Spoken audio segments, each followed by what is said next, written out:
Welcome back to another Touchpoint Group Insight session. We're doing a 2022 year in review for the UK Challengers banks and Starling, the absolute performer, outperforming all banks in the UK, not just the other Challenger banks. And Chase has had a pretty good up and down, but a pretty good year overall as well. Tony Patrick, over to you, and let's dig into the detail. Great, thank you, Glenn. Yeah, UK Challengers, so Starling, Monzo, Revolut, Atom, Monese, Metro, and Chase. Let's have a look. Jump straight in to our normal view, which is looking at how they've gone across the year.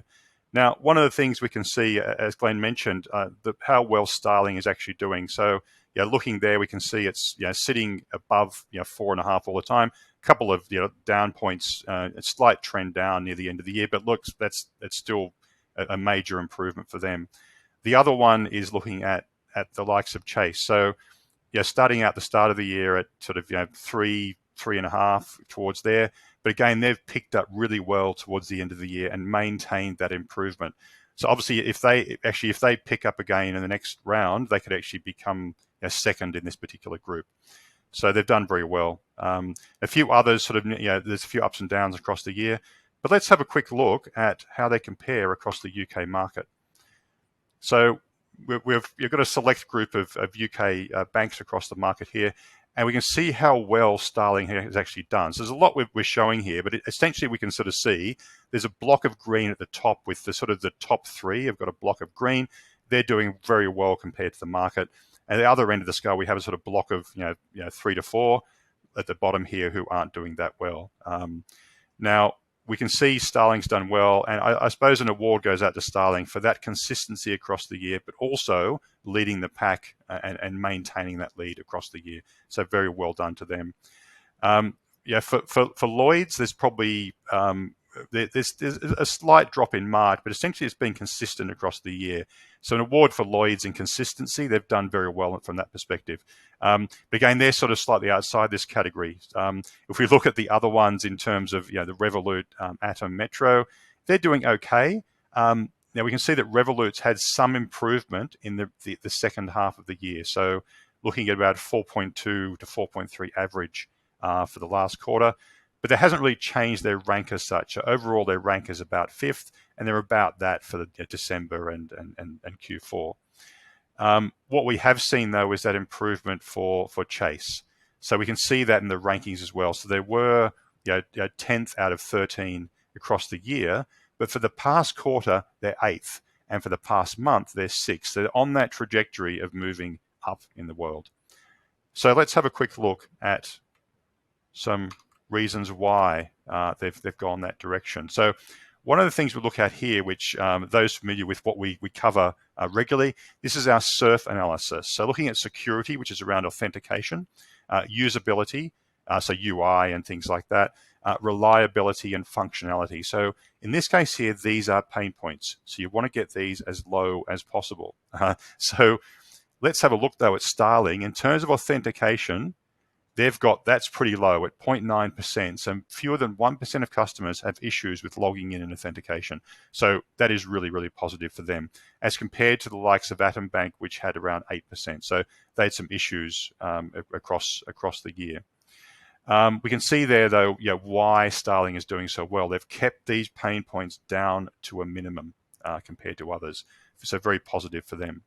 Let's have a look at it from a slightly different perspective. And what we're looking at here is across the major journeys that customers use. So one of the things we're looking at here is the big things, the reasons why you'd want to use a banking app. And it's transferring between accounts, checking your account balances, monitoring account activity, depositing a check, paying bills, and making P2P payments. So the basic stuff you want to be doing. So who's doing well in each of these areas? So one of the basics you want to do with one of these apps is actually check your account balance. So we can see there that at 3.9, Starling's doing very well. Again, there's still room to improve. They can actually get that higher, but again, it stands out compared to others. And the same with a very simple thing you'd think should be across doing very well for all of these is monitoring your account activity. So again, doing very well there for Starling. And as they are for the basics of transferring between accounts, some others sort of need some room to improve in that area. Let's have a look though at In this case here, I'll have a look at what Starling looks like in terms of where it stands out in terms of the major concepts that come through in this area here. So what we can do here is look at the major topics coming through for them that make it stand out, and make it, why is it in this position? So we can see there it's a good provider, it's a good financial service provider, good app push notifications, good banking experience. So it's a very positive vibe, and it's mostly green. A couple of small things they can improve on with the business customers here in particular coming through. So very positive for them. Let's take another look at someone else. Let's look at look at Revolut, which is doing reasonably well. Let's see how they look in comparison. So again, it's not all green. There's a few things coming through, like it's a convenient app, but there's issues with transferring money. There's issues with managing investments, etc., coming through. So it's positive. There's no major technical issues, but they need to pick up on a few of the functionality things coming through and those journeys as well. And let's have a look at another one here, which is Chase, which has had that improvement across the year. And what we can see there about them is things like interest rate is good. That's a very positive thing coming through, but the poor app performance and slow apps. So obviously they're making those improvements gradually and continually, and this would look very different in the past quarter because they've actually changed rank and they've done very well at that latter part of the year.